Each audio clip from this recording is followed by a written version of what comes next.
Hello everyone, welcome back with Revit basic tutorials how to lighten shadow. Okay, here I will use this sample structure project, and you can go into 3D view. You can click these icons.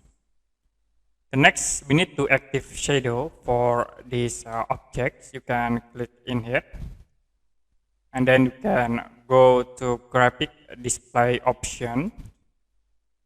In shadow, you can check for cast shadow and show ambient shadow. Click apply.